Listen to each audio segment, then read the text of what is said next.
Well, good afternoon. We are still reading Glimpses of a Great Soul, the portrait of Swami Saradananda. And this evening we're going to be reading, the first section is on pranayama. And I think everyone knows what pranayama is. Breath control, yoga of breath control. And this is what Swami Saradananda had to say about it. Try to cultivate pure and wholehearted love for God. That should be the aim of your life. Without love, spiritual exercise in the form of posture and the rhythmical breathing are of no avail. If you think that posture and purification of the nerves will be helpful in fostering the spirit of devotion in your mind, you may do them. If you want to know the exercises that are to be formed for the purification of the nerves, here is the procedure. First, close your right nostril and inhale slowly through the left. Then close the left nostril and exhale slowly through the right. Immediately after exhalation, start inhaling through the right nostril, close it, and then exhale through the left. In this manner, you may do 5 or 6 breathing exercises as an aid to concentration. You need not worry about awakening the spiritual power called the Kundalini. If you can chant the name of the Lord with a steadfast mind and meditate on his blissful form, you need giving, or by the practice of hundreds of breathing exercises. Our master, Sri Ramakrishna, has warned against depending upon such external means as pranayama and other hatha yoga exercises. He has told us repeatedly not to pay attention to them. When overzealously done, they may upset the brain or lead to some dangerous results. He has advised us especially to meditate. He was insistent upon it. All his emphasis was laid on prayer and meditation. But since you are anxious to do a few breathing exercises, you may do them as preliminary steps to meditation. At present, you are to do the exercises for the purification of the nerves for a couple months, and then, when you write me next, I shall teach you a simple pranayama. But always bear in mind that your main objective is not the control of the breath, but the control of the mind through meditation, and to be absorbed from day to day in the awareness of God. Any questions about that one? Okay. Next topic is rules about food. You have asked me whether vegetarianism is absolutely necessary for leading a spiritual life. My answer is that no hard and fast rule can be made with regard to food. Can we live without doing harm to some form of life? Do you think plants and vegetables have no life? Our scriptures say that they have. Science has proven it. If you can preserve the strength and vigor of your body and mind while living on a vegetarian food, you are at liberty to do so. But if, while foregoing fish and meat, your health deteriorates, you must give up such ideas and take a more moderate stand. As a general rule, when the body becomes weak, the mind is weakened also. A weak mind is unfit for meditation. When a man with such a mind tries to meditate, his mind runs away. It is only a strong person with sufficient willpower who can concentrate and fix his mind on God. Therefore, you must not do anything that will impair your spiritual life. Whatever you eat, make it an offering to the Lord. You are to think that God resides in the body in the form of fire, and the food you eat is given as an oblation to that fire. At his command, you are performing an internal sacrifice ceremony. By these thoughts, the physical act of eating will be concentrated into a ritual, and your scruples about injury to animals will be avoided. But to keep this attitude in the mind is not an easy matter. It needs regular practice and right-mindedness. The monks in India make a firm resolve not to take meals without reciting the following verse from the Gita. Brahman is the ritual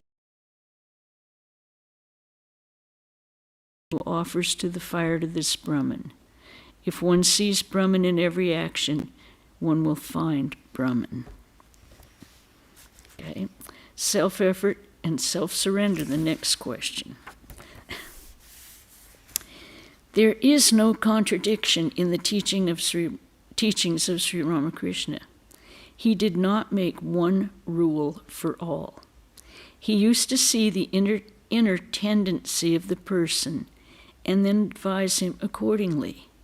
His instructions were addressed to different people in a different manner because of their temperament and their ability to apply his principles to life. To those who were young, energetic, intense with a fiery enthusiasm, and in whom he saw the potential for becoming a monk, his inspiring words were, "Now overlook all desires for name and fame and plunge headlong into spiritual disciplines. Never rest content until the realization of God has become an accomplished fact." He would brighten smoldering fire in their hearts, saying, "Is it possible to realize God without renunciation? Renunciation of lust and greed is the most essential prerequisite for entering into spiritual life. What is there in the world except anguish, misery, and trouble? Tell me, who is happy in this world? If you seek the world and long for sense objects, the world will drag you down. But if you seek God and renounce everything for him, God will lift you up, and your consciousness will be filled with unending bliss." To those who were encumbered with life's heavy responsibilities, who were enmeshed in the net of samsara and had become old, his advice was, "I have cooked the food and placed it on the plate. Your task is simply to sit and eat. You will not have to do anything. You are merely to lift up your mouth and enjoy. I have taken the responsibility. You will not have to do any spiritual disciplines. I have already done them for you.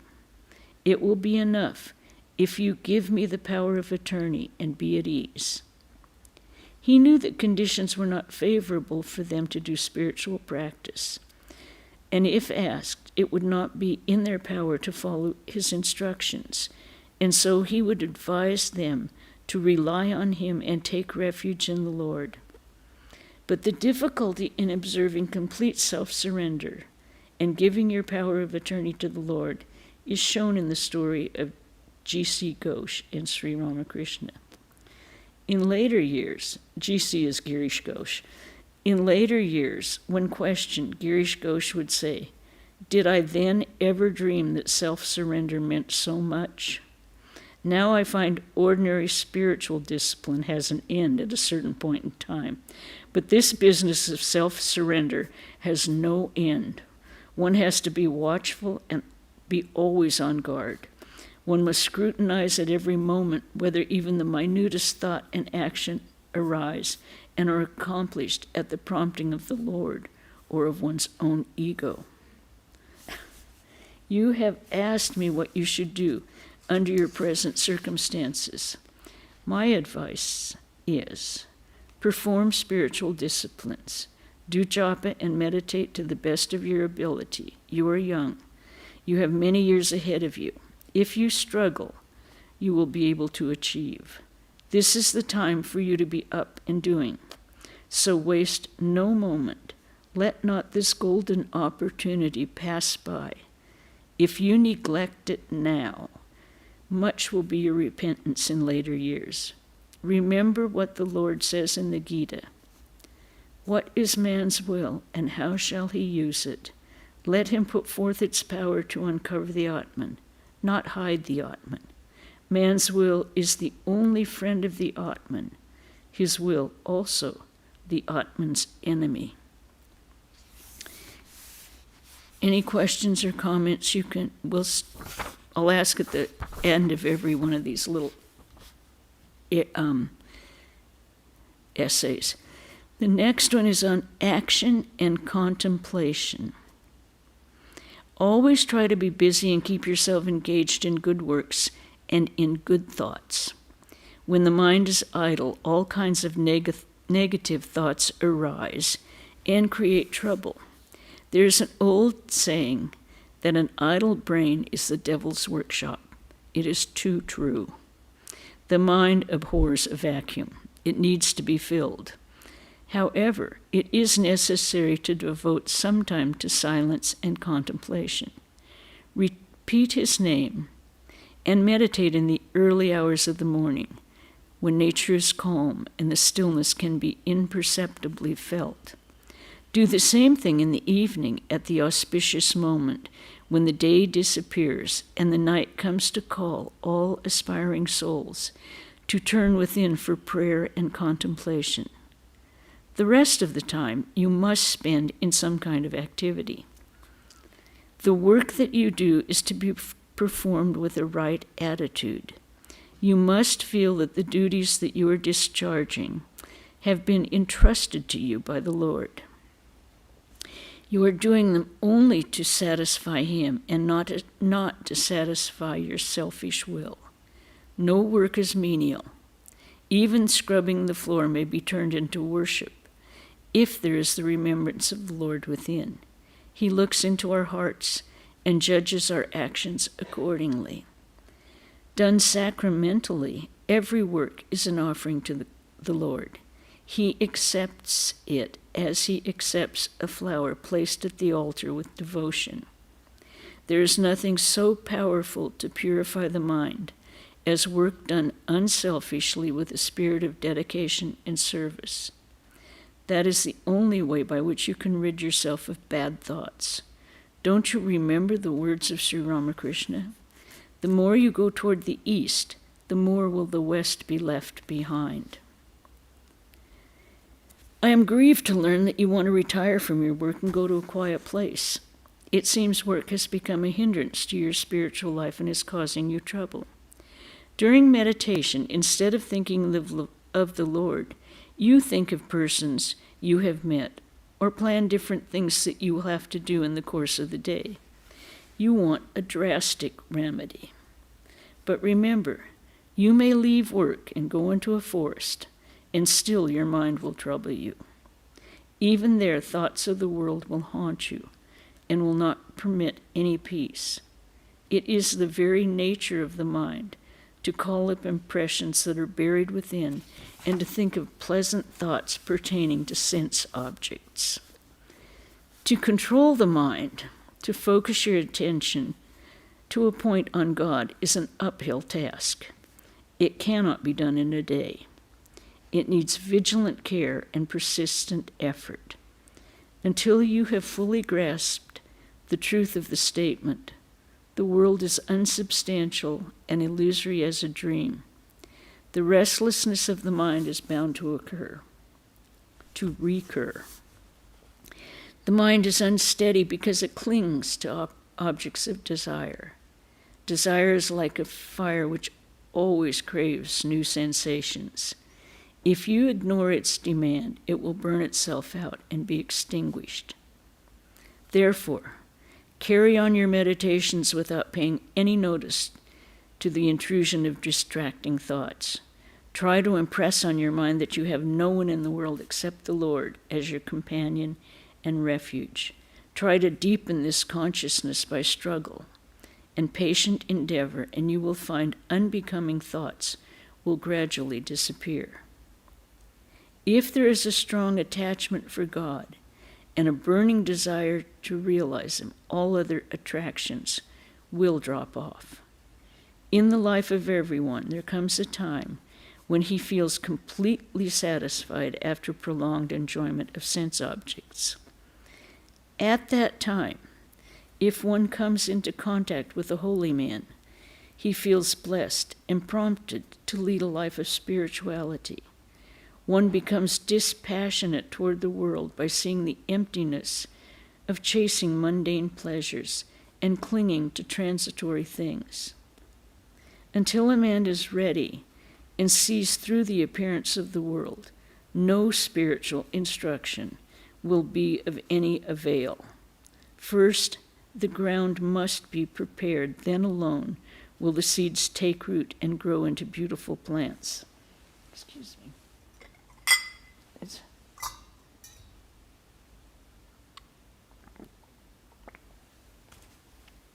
Make him the ruler of your heart and be completely his. Offer up your body, mind, and soul at his lotus feet. Be convinced that the sole objective of life is to have the direct vision of God. Let not your mind be moved from the ideal by name or fame or any of the other glittering toys of life. Do not repent the past. Past mistakes have taught you some lessons. Never mind the failures. Be up and doing and strive on toward the goal. By constantly thinking of sin, one aggravates sinful tendencies all the more. Sri Ramakrishna was averse to all negative ideas.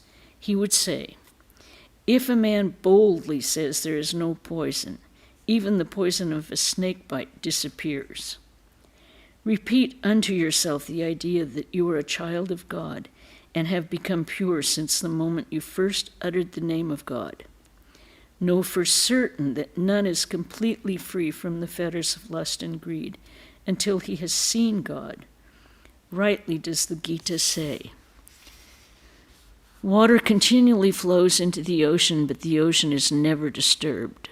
Desire flows into the mind of the seer, but he is never disturbed. The seer knows peace. The man who stirs up his own lusts can never know peace. He knows peace who has forgotten desire. He lives without craving, free from ego, free from pride. Okay, the next section, patience in suffering. I'm sorry to learn that you are suffering from a lot of troubles. Everything happens by the will of the Lord, happiness and unhappiness. Both come to us through divine will for our education. One thing we have to learn is that we are to cling to him for support and remain unperturbed in the midst of all circumstances.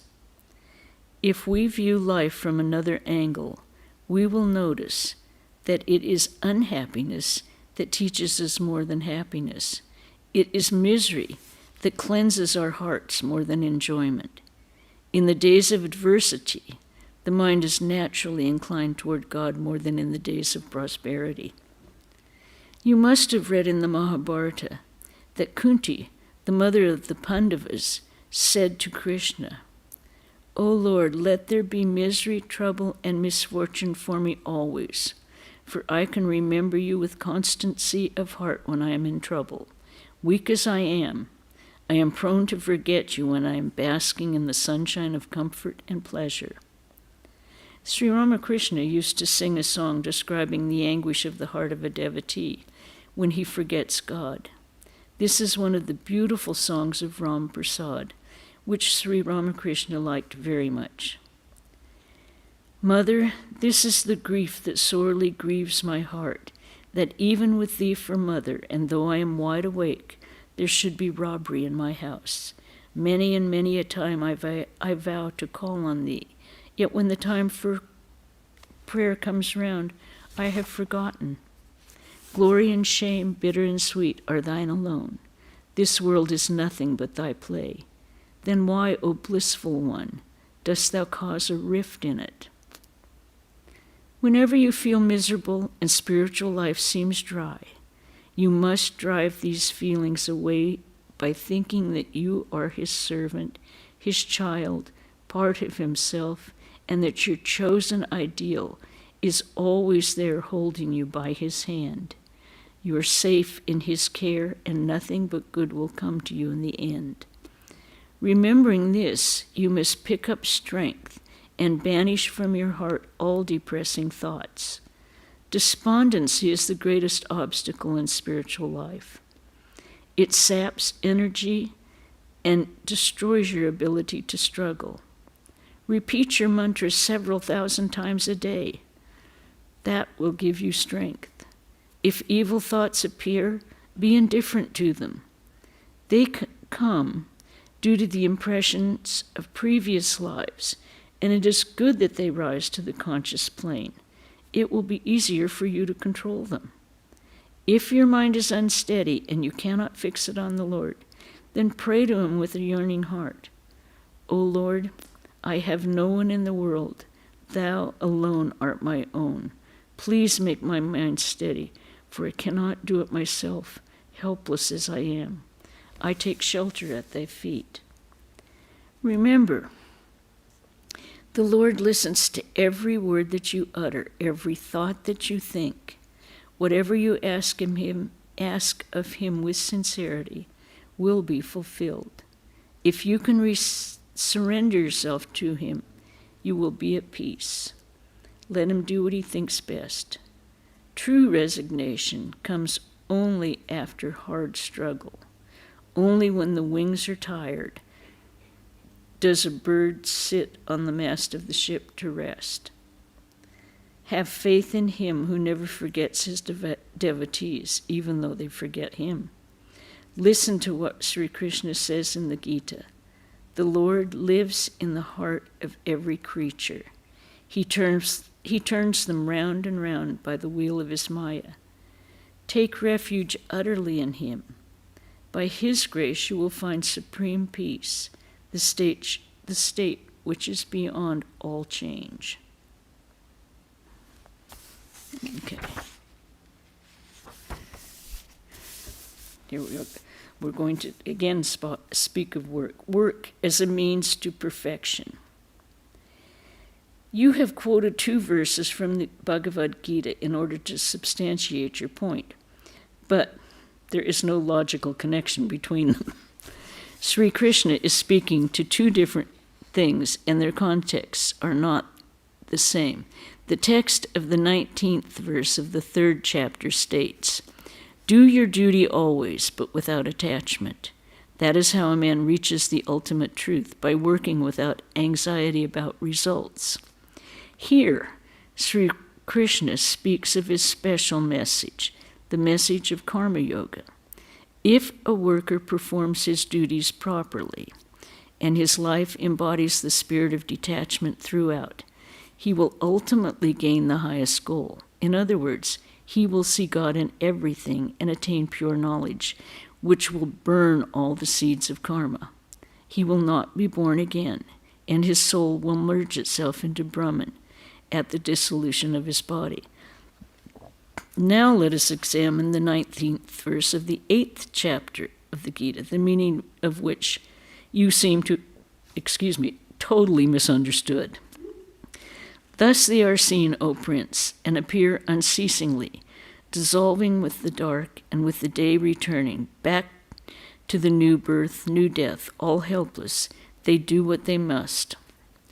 Okay, here the Lord is speaking of the worker who dies in the period of smoke, night, the dark half of the month, and the 6 months of southward course of the sun.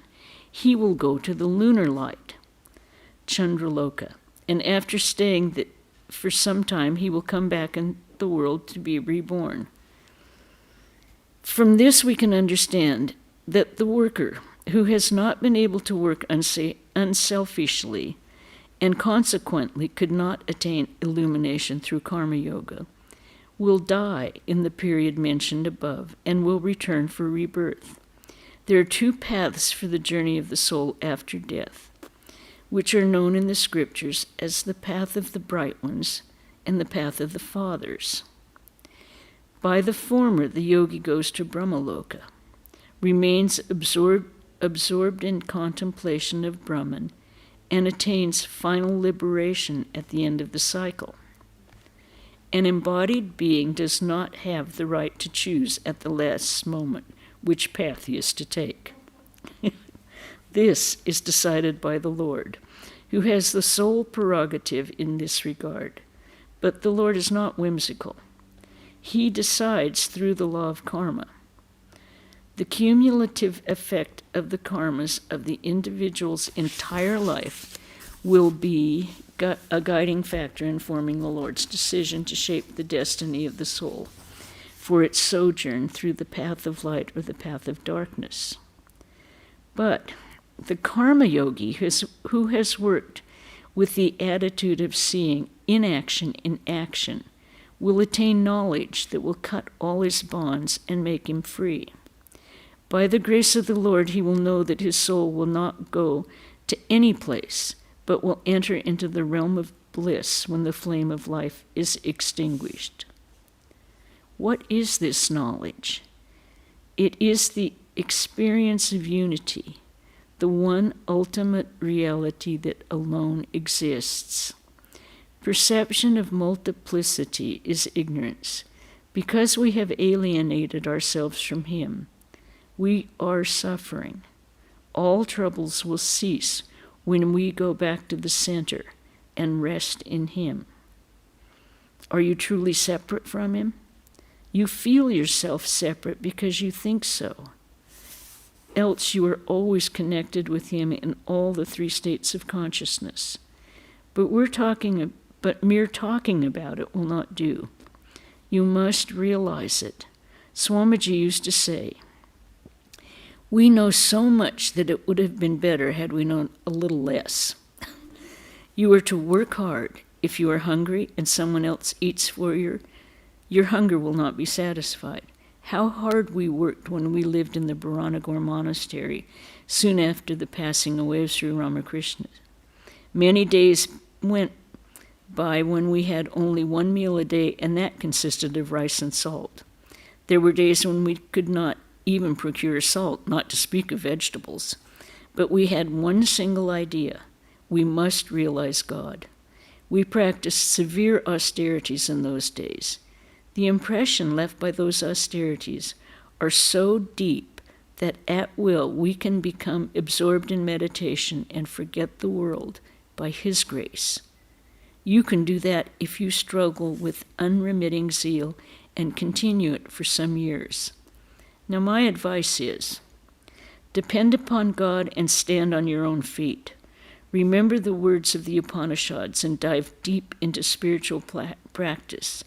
Never be contented until the goal is reached. By the pure heart he is known. The self in man within the lotus of the heart is the master of his life and his body. With mind illumined by the power of meditation, the wise know him, the blissful, the immortal. The knot of the heart, which is ignorance, is loosened. All doubts are dissolved. All effects of deeds are destroyed when he, who is both personal and impersonal, is realized. And we're going to stop there this evening. Any questions about any of these? Now, as we can see, they were all directed to specific people in answer to specific questions, but some are general enough. Next week we'll be on spiritual consolation, which will be the last of this section, and then we're going on to the letters of Swami Saradananda. Any questions or comments or additions? Okay. Saturday we will have our usual gospel reading at 5 o'clock in the temple, and Sunday Swami Saradananda will come up, and his topic is, do you really believe in reincarnation? You can think about it till you hear his talk. Do you really believe it? It's good to see all of you. When I say, I have people here on Zoom that I'm seeing too. Good to see you in the temple also. Okay, well, and I think that's it. Okay. Om Shanti, Shanti, Shanti, Hari Om Tat Sat, Sri Ramakrishna Arpanamastu. And we'll see you Saturday maybe, either I will see you or Vajrapana will see you. Okay, take care. Thank you. All right.